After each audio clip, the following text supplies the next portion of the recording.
kampung Baregung bati bingung Jangar jenggiyung Ku harga nu melambung Hirup terobah Susah jeng susah Asa beki parah Gitu kieu sarba salah Wakil rakyat Unggal usik rapat Soal rakyat Atas nama rakyat Wakil rakyat Unggal usik rapat Demi rakyat Cenah untuk rakyat Komisi M ngabahas money Komisi F ngabahas volus Komisi U ngabahas uang Komisi K ngabahas komisi Wakil rakyat jen Wakil rakyat Rakyat mana nuku anjen diwakilan Wakil rakyat jen Wakil rakyat Gening rakyat dengan rasa diwakilan Wakil rakyat jen Wakil rakyat Araranjen dipilihku rakyat. Assalamualaikum warahmatullahi wabarakatuh. Hari ini sahabat Fakta Hukum Indonesia, selamat datang di podcast Dewan kita. Kali ini kita kedatangan narasumber kita, Bapak Samuel Sitompul, beliau fraksi PDIP, Wakil Ketua Badan Pembentukan Peraturan Daerah Bapemperda. Kita kulik-kulik sedikit yuk mengenai sosok anggota Dewan kita yang ganteng hari ini. Ya, pertama, Assalamualaikum warahmatullahi wabarakatuh. Baru seralat nih, bukan PDIP, PDI Perjuangan. Oh, siap, Bapak. Siap, PDI Perjuangan ya, Pak. Siap. Bapak, boleh cerita dong sedikit ke semua warga Kota Bekasi, terutama yang belum mengenal sosok anggota Dewan kita yang di Komisi 1, Bapak Samuel. Sebelum berangkat menjadi anggota Dewan, Bapak itu siapa sih gitu? Ya, baik. Terima kasih ya Mbak ya. Pertama, saya perkenalkan diri lagi, sekali lagi. Saya Samuel Sitompul, Sarjana Hukum. Kebetulan baru menyelesaikan studi saya, Magister Hukum dari Unkris, ya, dengan major Hukum Bisnis. Kebetulan saya usia hari ini, per syuting ini 31 tahun. Oh, ulang tahun ya, Pak? Belum, 30 Oktober nanti. 30 Oktober saya 32 tahun. Oh, mantap. Nah, jadi, ya? Alhamdulillah masih muda, energik dia. Nah, background saya memang seorang sebelumnya wira swasta. Ya, saya seorang wira swasta, saya aktif di organisasi yang membawa saya ke politik pada akhirnya, namanya Pemuda Batak Bersatu. Nah, jadi dari PBB saya sering giat sosial. Nah, saat giat sosial, ya namanya sosial ya Bu ya, hambatan dan tantangan rintangan itu ternyata cukup besar kalau kita tidak punya akses stabilitas terhadap kekuasaan. Nah, maka akhirnya saya terpanggil, saya bilangnya ini nih, heart calling. Nah, heart calling. Kenapa saya bilang heart calling? Karena panggilan hati saya, ya udah deh, maju hari ini sebagai anggota Dewan. Bagaimana akses stabilitas itu menjadi lebih mudah bagi banyak pihak, ya. Kemudian yang kedua, distribusi informasi semakin lebih cepat dengan kehadiran saya sebagai anggota Dewan. Nah, jadi saya menjadi Dewan bukan mencari nafkah. Nah, harus digarisbawahi itu. Saya jadi Dewan bukan mencari nafkah. Tapi hari ini bagaimana menjadi perpanjangan tangan masyarakat, teman-teman sebagai wakil rakyat. Betul. Karena kan kita sebagai rakyat atau sebagai warga Kota Bekasi nggak mungkin ya ujuk-ujuk datang terus menyuarakan pengennya ini itu. Jadi harus ada wakil kita, terutama yang memang benar-benar kita kenal dan aktif dan pekerjaannya memang kita tahu di lapangan gitu. Betul. Nah, Mbak, kalau boleh tanya, saya jelang 1 tahun ini sebagai anggota Dewan, apa sih yang sudah Pak Samuel Sitompul lakukan? Ya, saya banyak hal ya, membantu aspirasi, misalnya contoh ambulan, kita punya ambulan pribadi juga, membantu misalnya PIP, itu kan memang bukan program dari Pemda ya, kita cari sampai ke nasional sana, kita bawa, kita hadirkan di Kota Bekasi ini. per Oktober tahun lalu 2024 saya aja nyalurin 1000 PIP untuk warga Bekasi Selatan, Bekasi Timur. Nah, apalagi yang Bang Samuel kerjakan? Dia banyak hal, aspirasi terkait infrastruktur misalnya, terus kemudian bantu, ini mungkin common nih, semua anggota dewan pasti melakukan juga ya, misalnya bantu-bantu kegiatan Maulid, Natal, ya proposal dari dana pribadi kita bantu, Mbak. Begitu kan? Ya harus begitu, karena sejatinya menurut saya kehadiran dewan itu harus memberi kebermanfaatan. Betul. Kita nggak boleh justru warga ngomongin banyak anggota dewan, tapi hari ini bagaimana dewan lebih banyak ngomong tentang warga. Betul, luar biasa ya Pak. Oke, Pak. Tapi itu yang Bapak lakukan itu, kalau dari cerita Bapak antusias banget ya, berarti benar-benar dari hati. Tapi yang menurut Bapak kendalanya, tantangannya Bapak tuh sebagai sebelum dan sesudah Bapak duduk sebagai anggota dewan tuh apa sih? Bisa cerita nggak sih ke kita? Ya, memang sebelum menjadi anggota dewan pasti keterbatasan informasi, keterbatasan akses. Tapi setelah menjadi anggota dewan, ya informasi jadi lebih terbuka.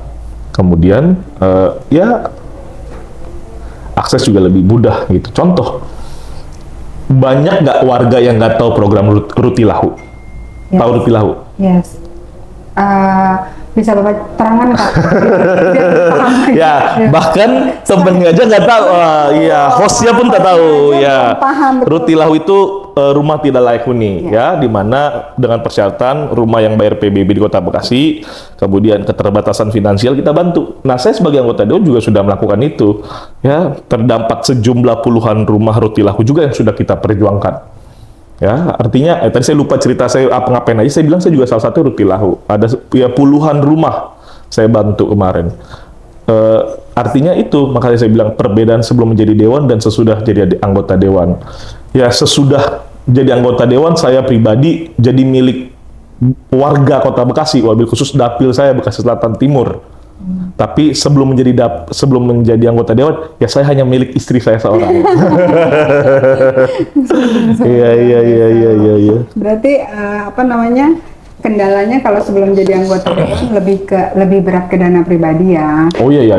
Tapi setelah jadi anggota dewan, maksudnya kan karena sudah banyak ada program yang sudah dianggarkan, Bapak lebih punya kewenangan untuk ya sudah lebih banyak menyalurkan. Yes, ya. right. Pak, berarti apa target politik Bapak ke depan kalau boleh tahu? Apa sih? Apa cuma puas cukup sebagai wakil ketua Bapemperda, atau mungkin Bapak ada apa sih target-target ke depannya? Oke, begini ya, saya sampaikan. Harus dibedakan mana target politik dalam meraih kekuasaan sama target kinerja. Nah, kamu mau nanya yang mana nih? Dua-duanya. Dua-duanya, ya oke. Ya, saya mungkin awali dengan target kinerja terlebih dahulu.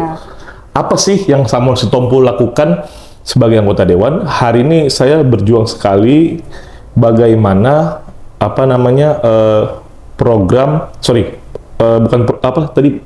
peraturan daerah. Yes, Saya pengen punya peraturan daerah yang pengaturan guru agama. Yes. Nah, Samuel Sitompul dapat ini dari mana? Tentu dari bawah ketika mendengar aspirasi warga. Contoh, kebetulan saya seorang Nasrani. Ada namanya organisasi lah, kayak Nahdlatul Ulama, ini PGIS, Persatuan Gereja Indonesia. Nah, di situ mereka menyampaikan bagaimana hari ini guru agama itu nggak banyak di sejumlah sekolah di Kota Bekasi, SD maupun SMP, SMA bahkan. Nah, saya hari ini memperjuangkan bagaimana kadang-kadang begini, ketika kita tuntut berdasarkan peraturan perundang-undangan yang berlaku, bahwa ketika 10 orang ada beragama Nasrani misalnya, harus disediakan guru agama dari sekolah tersebut. Itu peraturan undang-undangan. Nah, tapi mungkin kenapa akhirnya namanya undang-undang ya, kita buat aja peraturan khususnya, yang perda sebentar lagi insya Allah bisa terbit. Itu kita perjuangkan hari ini sungguh-sungguh supaya pengaturan guru agamanya ada. Apa sih manfaatnya adalah guru agama? Tentu penanaman nilai moral. Betul. Nilai moral, education of life, saya bilang seperti ini ya, sehingga anak-anak ke depan bisa diarahkan. ini bukan persoalan apa agama dan atau aliran kepercayaan kita, tapi soal pendidikan, education of life, yang dimana selain orang tua, kemudian pendidikan sekolah formal, maka pendidikan spiritual juga menjadi sangat penting untuk diterima oleh anak-anak bangsa kita. Nah, itu yang saya sedang perjuangkan, saya bahas hari ini bersama teman-teman Bapak Perda. Ya masih banyak lagi sih yang kita kerjakan, Perda LGBT, Perda dan lain sebagainya. Artinya masih banyak. Ada belasan perda usulan yang hari ini akan kita godok dan saat ini masih pembahasan. Nah, kedua, hari ini saya mau bicara terkait dengan makan bergizi gratis. Program dari Bapak Presiden Prabowo Subianto. Basically, saya harus menilai objektif bahwa program makan bergizi gratis ini baik bagi rakyat, baik dan dirasakan kebermanfaatannya. Apa contohnya?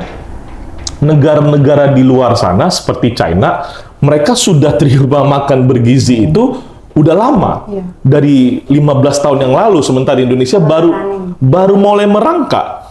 Tentu harus ada banyak evaluasi yang harus dikerjakan, iya pasti, dan BGN juga harus menerima evaluasi tersebut.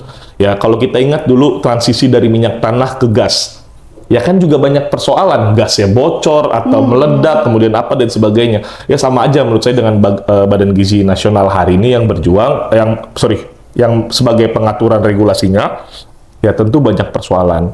Ya memang hari ini kita ironis ya, sedih melihat di beberapa daerah banyak keracunan dan lain sebagainya. Makanan gitu. nggak layak makan. Betul. Ini tentu saja menurut saya harus menjadi evaluasi setiap SPPG atau mitra dapur atau mitra dapur. Kenapa begini? Karena sejatinya bahwa aturan SOP Juklat Juknisnya sudah dibuat oleh Badan Gizi Nasional sesuai standar. Namun realisasi di lapangannya kadang-kadang nggak sesuai. Nah, maka saya kemarin berapa kali buat statement, bahkan jauh sebelum ada keracunan terakhir yang di Kota Baru itu, yang pertama kali itu di Kota Bekasi. Saya sudah statement bahwa mitra dapur SPPG harus melayani dengan hati, perhatikan Juklat Juknis dan SOP yang dimiliki oleh BGN, lakukan. Bila perlu kalau SOP misalnya standarnya 9, kita bikin 10 di atas rata-rata.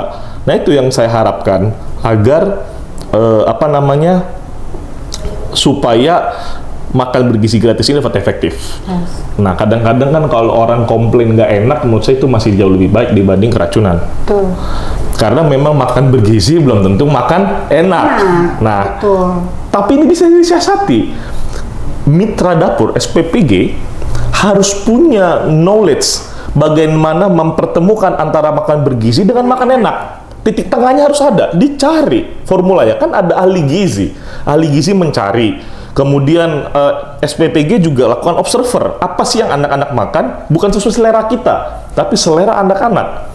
Misalnya contoh, anak-anak suka ayam, tapi bosen terus ayam. Misalnya ayamnya diapakan? Menu teriyaki, menu barbecue, menu lada hitam, dan sebagainya. Inovatif, kreatif, itu menjadi penting.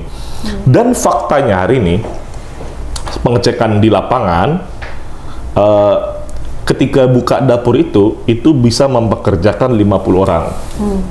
Artinya satu dapur dapat menyerap 50 tenaga pekerja dengan radius 500 meter dari dapur tersebut. Is it good or not? Good. Absolutely good. Karena kita jadi menyerap tenaga pekerja. Dan, mohon maaf, tenaga pekerja lansia bisa kita gunakan. Tenaga kerja disabilitas bisa kita gunakan. Nah, ini menjadi baik dan relevan menjadi kebutuhan masyarakat Kota Bekasi. Tapi perlu ada evaluasi, harus. Ya, dan perlu diingatkan, harus. Dan saya mengapresiasi apa yang dilakukan oleh Pemda Kota Bekasi hari ini, melakukan pengawasannya lebih spesifik. Ya, ada puskeling yang keliling-keliling mengecek SPPG, kemudian melibatkan kelurahan untuk pengecekan. Dan itu daily loh hari ini dilakukan oleh pemerintah Kota Bekasi. Setelah dilakukan itu setelah adanya keracunan? Before. Sebelum sudah dilakukan. Dan saya minta juga supaya kan nanti masih hasil uji lab nih. Saya belum dapat update dari sekarang. Karena begini, makan keracunan itu not exactly selalu dari makanan. Bisa saja, maaf nih ya, kebetulan saya sudah pernah tinjau lapangan. Ada anak-anak yang main makan aja pakai tangan, mungkin belum cuci tangan. Bakterinya kita nggak tahu. Atau mungkin dia habis makan apa sebelumnya, kemudian dia makan itu, baru mengakibatkan itu. Artinya kita nggak ada yang tahu sampai selesai hasil uji lab. Tapi saya lihat Pemda sudah berupaya membantu dengan cara pengawasan, ini baik. Walaupun sebenarnya nggak ada tupoksinya Pemda sebenarnya di sini, karena ini punya bagian langsung pemerintahan nasional. Tapi kita mensukseskan itu wajib. Ya. Betul dong. Karena kan areanya kita ya, Pak. Oh iya betul dong. Area Kota Bekasi kita jaga, wilayah Kota Bekasi Bekasi kita ya.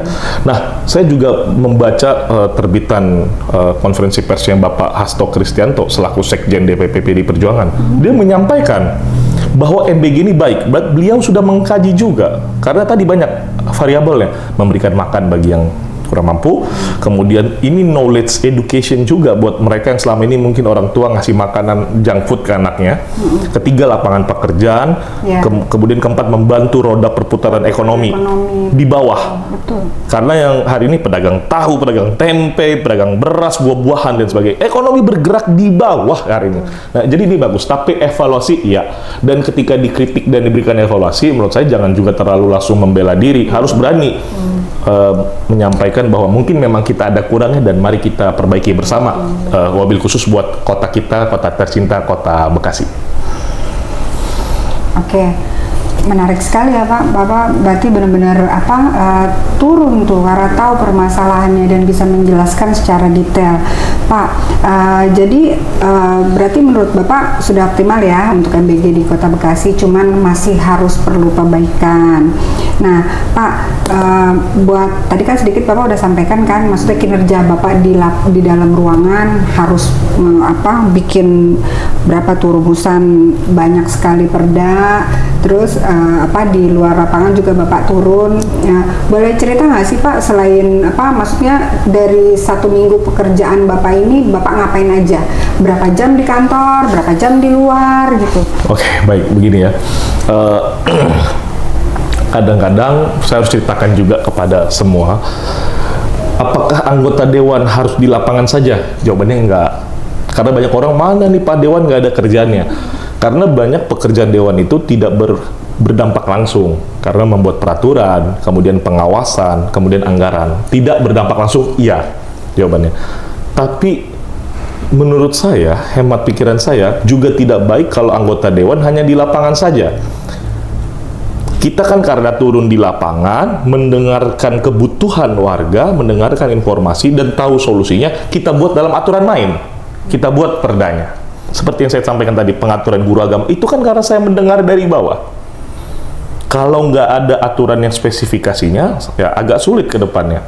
Nah, ketika ada aturannya, berarti akan ada biaya yang harus kita atur bagaimana untuk setiap guru, kesejahteraan para guru. Nah, makanya saya bilang begini, sebagai wakil rakyat yang baik adalah dia harus jago di lapangan, mensosialisasikan apa yang dia sudah buat, menyampaikan setiap informasi, kemudian juga menyerap aspirasi dari bawah, dibawa dalam meja-meja rapat.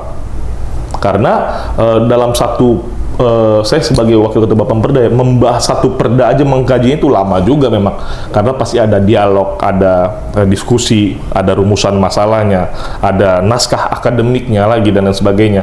Nah itu kan bukan hal yang ini ya pendek gitu, ada namanya harmon juga, kita harus konsultasi ke biro hukum. Nah itu kita kerjakan semuanya secara berkala ya. Dan teman-teman, alhamdulillah kalau di Bapemperda sih teman-teman semua kompak, punya nilai dan value yang sama bagaimana memberikan yang terbaik. Bagaimana perda-perda itu dapat bermanfaat, bukan perda karet ya, seperti itu. Nah, kalau dipertanyakan 1 minggu ini, Bang Samuel ngapain? Ya, itu berbanding lurus dengan fakta berita yang ada di berita ya. Kalau teman-teman coba hari ini Google Samuel Sitompul, terus ada berita tuh, kan ada semua, all, kemudian ada page, ada lain sebagainya, terus ada news, klik aja news, itu banyak berita saya hari ini. Nah itu juga saya hari ini bagaimana mengkritisi dan mengingatkan agar setiap SPPG bekerja dengan nuraninya. kembali lagi ke bagiannya. Memang ini lagi sebuah hot issues, ya. Harus ada yang berupaya punya hati juga bagaimana untuk pengawasan dan ini. Nah, kemudian yang tadi saya bilang juga, saya lagi buat hari ini sudah saya ajukan dan nanti akan dikonsultasikan ke Biro Hukum terkait dengan pengaturan guru agama. Nah, maka di lapangan kerja, di ruang rapat pun harus bekerja. Bagaimana seorang Samuel Sitompul menyikapi, perlu nggak sih, urgent nggak sih undang-undang untuk LGBT dan dampak-dampaknya itu? Oh ya, begini, saya mau jawab. Hari ini kita juga sudah masuk terkait dengan perda pembahasan LGBT ya, karena memang ada survei yang mengatakan bahwa LGBT di Kota Bekasi cukup tinggi. Tapi kan memang ini agak sulit kita telusuri karena semua sembunyi-sembunyi. Jadi nggak ini, ya pastilah ya, namanya orang ini. Tapi ini penting nggak penting, dan ini sudah masuk pembahasan, sudah ada menjadi usulan dari salah satu fraksi yang sudah mengusulkan, sudah pembahasan, dan saat ini sekarang positioningnya sudah pengajuan ke Biro Hukum agar segera kita buat. Jadi ada aturannya nih, ya. Itu baguslah. Nanti mengenai teknisnya, ya kita tunggu saja diundangkan, karena nanti kan saat itu ada pengkajian lagi. Kalau saya ceritakan di sini, ternyata Biro Hukum memandang itu tidak perlu, dirasa tidak perlu, ya jadi terkesan saya ini. Makanya saya tidak berani menyampaikan itu terlalu banyak, tapi kita buat. Intinya bagaimana pembatasan pengaturan skala sosial, artinya begitu. Ya, bagaimana virus LGBT ini nggak boleh tumbuh lah di Kota Bekasi. Pamali. betul merusak sekali ya, Oh Pak. iya dong, Mbak. Ya, Mbak bayangkan kalau itu terjadi menimpa anak kita, ya amit-amit jabang bayi. Nah, saya nggak mau lah. Makanya ada korelasi nggak sama guru agama? Ada dong. Ada dong. Betul. Moral, Ya. moral education, spiritual knowledge. Kita didik, kita bangun. Makanya itu terkaitan juga tuh. Ada perda LGBT, ada perda pengaturan guru agama. Oke, saya setuju banget tuh, Pak. Berarti maksudnya ada juga kan, Pak, beberapa kasus yang guru agama juga melakukan yaitu perbuatan tidak senonoh itu. Jadi gimana tuh, Pak, supaya itu selaras dengan apa yang anggota dewan kita targetkan gitu? Harus ada pelatihannya kah buat guru agama itu supaya? Ya memang ini saya langsung jawab aja, Mbak. Guru agama itu ada sertifikasinya, ya pasti. Terkait dengan guru-guru, saya nggak bilang guru agama lah, guru apapun yang melakukan pelecehan seksual, itu udah terjadi dan langsung dicopot oleh Bapak Wali Kota Bekasi. Ya, kalau di kepolisian istilah itu PTDH, pemecatan tidak hormat. Ya, itu baik, tapi kan sebenarnya sejatinya kita nggak mau itu terjadi, cuman kecolongan, ya itulah moral ya. Ya artinya pembatasan nilai-nilai moral ini bagaimana? Ya tentu saya berharap adanya kegiatan-kegiatan yang diselenggarakan oleh Pemko Kota Bekasi yang positif, sehingga orang punya kegiatan. Misalnya contoh apa? Kita melakukan job fair. Job fair artinya para job seeker di Kota Bekasi, mereka bisa mendapatkan lapangan pekerjaan di Kota Bekasi, nggak perlu kerja jauh-jauh. Jadi Dinas Ketenagakerjaan ini walaupun nggak ada hubungan sama komisi saya ya, tapi ini harus saya sampaikan bahwa itu bagus supaya bisa menyerap lapangan pekerjaan yang ada di Kota Bekasi dan tenaga kerjanya dari Kota Bekasi. Sehingga perlu ada kegiatan-kegiatan lah, menurut saya ya. Contoh yang biasa dilakukan oleh Pak Wali Kota kita itu namanya PNBK. Apa ya panjangannya? Pokoknya yang kebudayaan gitu, pawai kebudayaan. Itu bagus atau tidak? Ya bagus dong. Kegiatan pelestarian kebudayaan dengan berbagai adat dan culture. Nah, intinya Pemkot Kota Bekasi harus aktif juga, baik melalui Dinas Kepemudaan dan Olahraga ataupun dinas apapun. Intinya buat event bagaimana supaya warga Kota Bekasi itu bergeraknya, ruang lingkup sosialnya adalah kegiatan-kegiatan yang positif, terutama yang disediakan oleh Pemko Kota Bekasi. Nah ini kan warga bentar lagi RW terima 100 juta rupiah. Iya. Ya. Nah, dalam waktu dekat lagi, sebentar lagi akan mulai realisasi pembagian 100 juta untuk RW dan nah itu kan jadi kegiatan positif lagi. Artinya RW bersama RT bersama warga akan ngumpul rembuk. Dana ini mau kita gunakan untuk pekerjaan apa? Terciptalah ruang sosial lagi, interaksi sosial.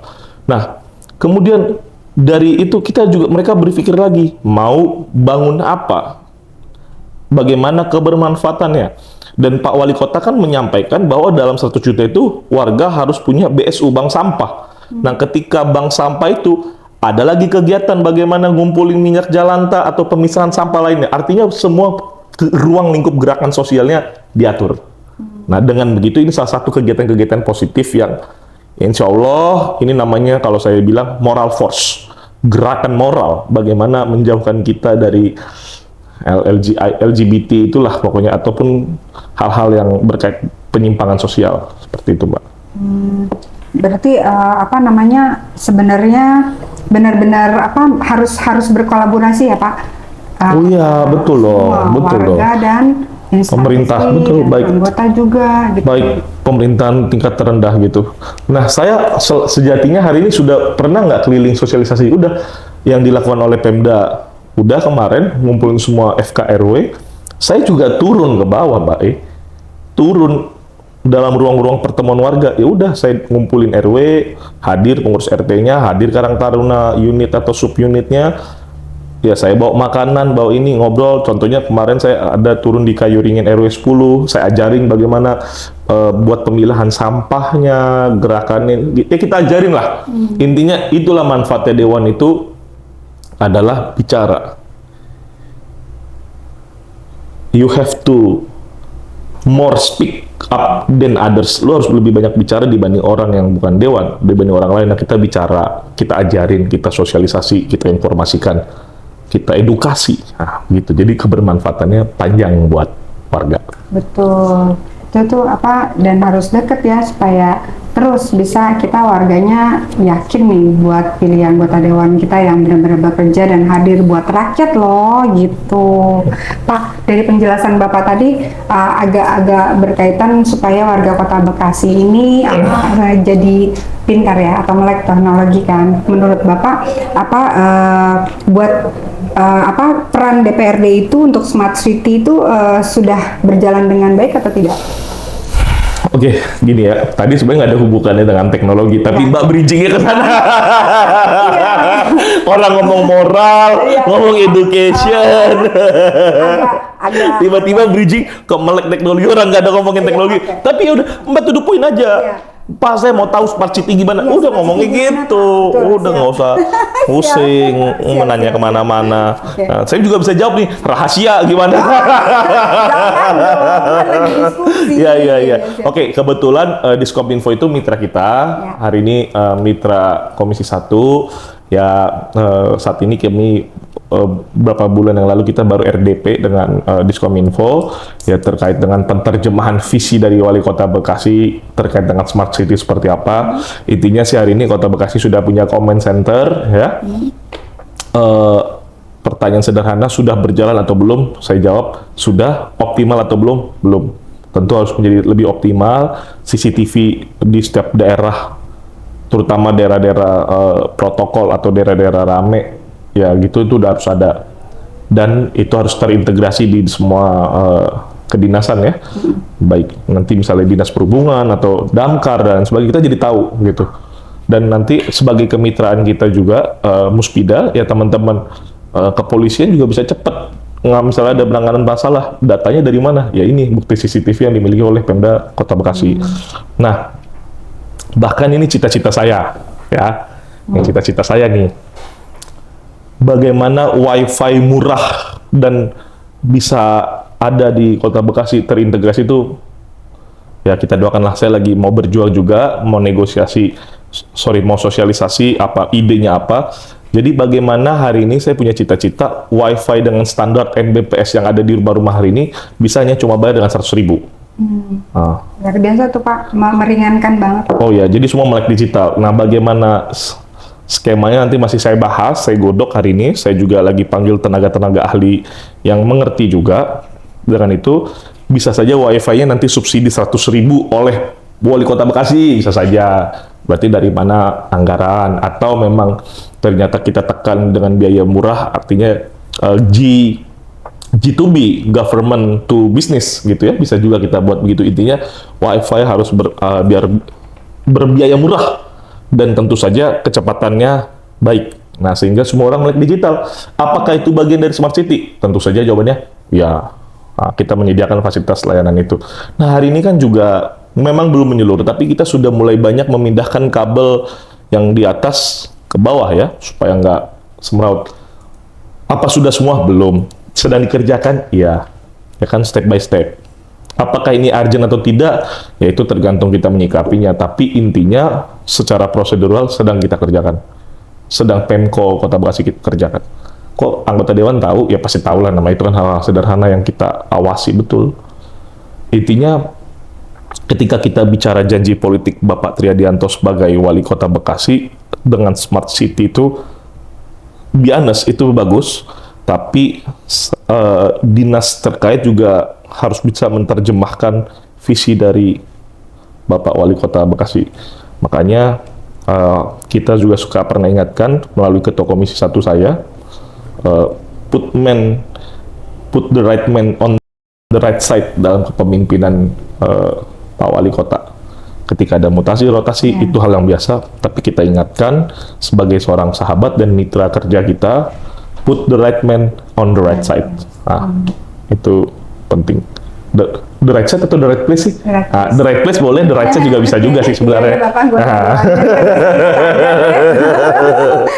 Ya, maaf deh kita mah orang kampungnya, ya belajar bahasa Inggris dikit-dikit gitu. Enggak.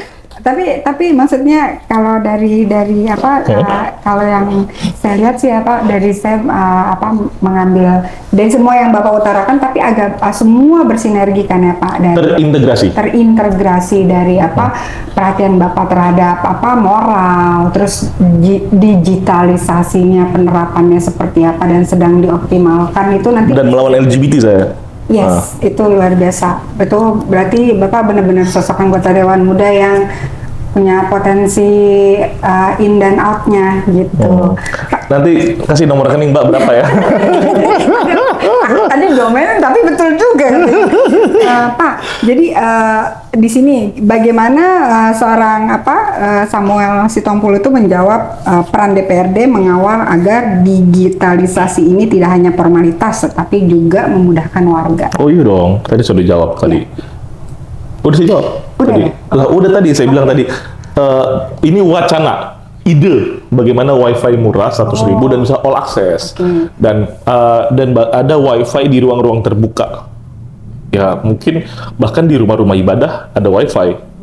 Ya, tujuannya apa? Menambah edukasi. Itu tadi saya bilang terkait dengan Smart City. Ini dalam masih tahap wacana, masih kita berusaha diskusikan dengan dinas terkait. Kalau memang disetujui, ya udah kita bawa G2B, intinya begitu. Nah, gini loh, saya harus sampaikan sebagai wakil rakyat kita ini kan harus kreatif ya, dan mengikuti perkembangan zaman. Kalau kata Bung Karno, siapa yang berdiam diri, dia akan tergilas oleh zaman. Yes. Nah, maka kita harus mengikuti perkembangan zaman dalam konotasi yang baik, ya bukan berarti konotasi yang tidak baik. Ya, Trisakti Bung Karno kan menyampaikan berkepribadian dalam berkebudayaan. Jangan juga ke barat-baratan atau ke Korea-Koreaan, tapi berkepribadian dalam berkebudayaan. Nah, perkembangan zamannya kita ikutin, tapi garis fundamental dasarnya harus ada. Tapi gitu. sekarang kita udah agak ke Cina-Cinaan juga kali. Sama Cina lebih seru juga loh. Iya. Iya kan? Mata saya agak sipit juga sekarang ya. Nah, kebetulan memang adik ipar saya nikah sama Chinese Tionghoa gitu. Kita budayanya liberal, bukan liberal, sorry. Apa namanya? Berbaur. Ya berbaur lah, multilateral etnis ada di keluarga besar saya. Oke. Dari tadi kan dari pemaparan Bapak yang oke banget menurut aku. Aduh. Rekening. Itu boleh masuk nggak ya? Itu boleh nggak di-cut nggak? Jokes ya, jokes. Oke, siap. Tuh saya jadi lupa tuh gara-gara rekening. Tadi apa ya Pak? Udah gini aja deh, kamu nanya aja. Sekarang saya nanya kamu gantian ya, boleh dong. Nah, apa sih yang kamu lihat tentang anggota dewan? Opini jujur. Opini jujur anggota dewan. Apa yang Mbak ketahui dan bagaimana pandangan Mbak positif, negatif? Wajar dipercaya rakyat atau tidak dipercaya oleh rakyat? Opini jujur. Opini jujur kalau ngelihat dari media sosial dan yang terjadi beberapa kasus anggota dewan agak pesimis. dengan gaya hedonnya para anggota dewan, ya kan. Tapi setelah saya duduk diskusi langsung dengan anggota DPRD Kota Bekasi, saya menilai jadi agak lebih terbuka. Ternyata betul-betul, maksudnya anggota dewan yang saya ajak diskusi, walaupun kadang karena ini kan hari ini pertanyaannya karena kita dapat bapak tuh dadakan gitu kan. Tangkep bapak mau gitu kan, jadi agak gelagapan aku nanya bapak yang ternyata bapak nguasain nggak by text by books gitu kan. Bapak nggak text by book gitu, yang nanti tanyanya jangan melenceng dari ini ya gitu. Ini kan jadi saya agak ngeblur, tapi ternyata bapak betul-betul anggota dewan, nguasain masalah di lapangan gitu kan, bicara di ruang forum juga bapak tahu apa yang bapak bahas. Jadi saya pikir apa yang saya dengar berita di luar itu tidak sepenuhnya benar. Kita itu memang butuh anggota dewan untuk bisa melahirkan perda-perda yang bermanfaat untuk masyarakat. Nggak mungkin lah orang jualan singkong duduk di anggota dewan dan melahirkan perda. Seperti itu bukan? Ya gini, intinya ditanya balik nih. Intinya begini, memang dalam ketatanegaraan kita, trias politika, ada eksekutif, kemudian legislatif dan yudikatif. Nah, ini kan sebenarnya kerjasama membangun ketatanegaraan, ya. Makanya sampai di tingkat kota pun ada juga kan, legislatif, yudikatif dan eksekutif itu ada semua. Nah, jadi memang kalau anggota dewan ini dibutuhkan, saya rasa iya. Tapi rasanya kan kadang-kadang orang begini, apa sih kerjanya anggota dewan? Ya memang begini, anggota dewan di Kota Bekasi aja saya sampaikan ya, cuman ada 50 dari 1.800.000 penduduk Kota Bekasi yang berKTP Bekasi. Artinya banyak juga orang di luar KTP Kota Bekasi tinggal di Kota Bekasi. Banyak. Ya, cek lapangan bisa kita lihat, lakukan itu. Tapi mungkin ketersediaan anggota dewannya ya karena nggak banyak, ya pasti saya jawab iyalah. Tapi makanya saya bilang tadi, banyak anggota dewan itu kerja, cuman memang tidak berdampak secara langsung. Tapi bagaimana supaya rasa kerja anggota dewan terasa langsung? Ya kita turun ke bawah, dengar apa keluhan rakyat. Karena kita itu jadi anggota dewan digaji berdasarkan pajak masyarakat. Nah, sebagai masyarakat yang hari ini membayar pajak, tentu kita sebagai anggota dewan tahu dong, mereka sudah bayar pajak. Ya kita bantu bagaimana jalannya bagus di lingkungannya. Nggak punya PJU, kita bantu supaya punya PJU. Nah, hari ini bagaimana dengan rasa aman yang harus dimiliki oleh warga? Ya udah kita bantu punya beberapa CCTV supaya dapat meningkatkan keamanan juga. Nah, itu makanya saya bilang tadi gini, sebagai anggota dewan, buatlah hati kita itu kerja dengan baik. Tapi kalau saya bilang, apakah semua anggota dewan itu hedon? Nggak juga ya, saya bilang ya. Kayak Mbak bilang tadi, nggak semua lah. Saya juga ada kok yang gaya hidupnya sederhana, malah kadang-kadang diledekin, buset dah udik bet tuh, kayak gitu. Ya ada juga, itu nggak bisa jadi alat ukur lah. Tapi yang paling penting adalah kinerja. Gini, dewan senior itu banyak nggak yang kerja banyak, tapi tidak memanfaatkan media sosialnya dengan baik. Ya wajar, dia memang karena faktor beda zamannya lah. Ya dia kerja bagus, saya lihat optimal. Ya saya bisa sebut salah satunya mungkin ketua fraksi saya, Bapak Olona Baban, kerja hadir, bagus. Dia manage sebagai ketua fraksi dengan baik setiap isu-isu yang ada di Kota Bekasi. Tapi apa saya lihat medsosnya optimal? Enggak juga. Nah kan berarti tandanya memang bukan berarti beliau tidak bekerja. Dia bekerja dengan betul sebagai ketua fraksi. Dia susun bagaimana setiap kadernya, evaluasi. Kamu Samuel hari ini wakil ketua Bapemperda, apa kerjamu? Laporkan, kita laporin. Beliau ngecek lagi. Bang Arif Rahman sebagai ketua komisi 3, apa Bang Arif kerja, catat, kayak gitu. Itu yang dilakukan oleh ketua fraksi kita sebagai monitoring anggota dewan ya. Itu penting supaya ada garis besarnya dalam perjuangan ini, perjuangan kerakyatan. Begitu, Mbak. Jadi ya memang wajar saja, saya mengakui wajar saja kalau warga banyak yang kecewa dengan anggota dewan. Ya lagi-lagi karena ketersediaan anggota dewan itu nggak banyak, cuma 50. Bagaimana memuaskan 1.500.000? Contoh nih, 7 kondangan di jam sama. Ada 7 undangan pernikahan, baik acara perkawinan, pernikahan atau kitanan gitu-gitu ya. Ada 7 undangan di jam yang sama. Nah, gimana cara ngatur ya? Kan pasti akan yang kecewa. Iya, udah pasti dong. apalagi dia dekat sama kita semua. Ini gimana nih jam ngatur jamnya? Terutama Sabtu Minggu tuh ya pasti ada yang akan kecewa. Nah kadang-kadang ya pokoknya intinya kita dan teman-teman semua anggota DPRD Kota Bekasi ya kita bekerja sungguh-sungguh, kita berjuang bagaimana supaya approval rate kita tuh tinggi kalau istilah bahasa statistiknya, tingkat kepercayaan puasan publiknya tinggi bagi anggota Dewan Kota Bekasi.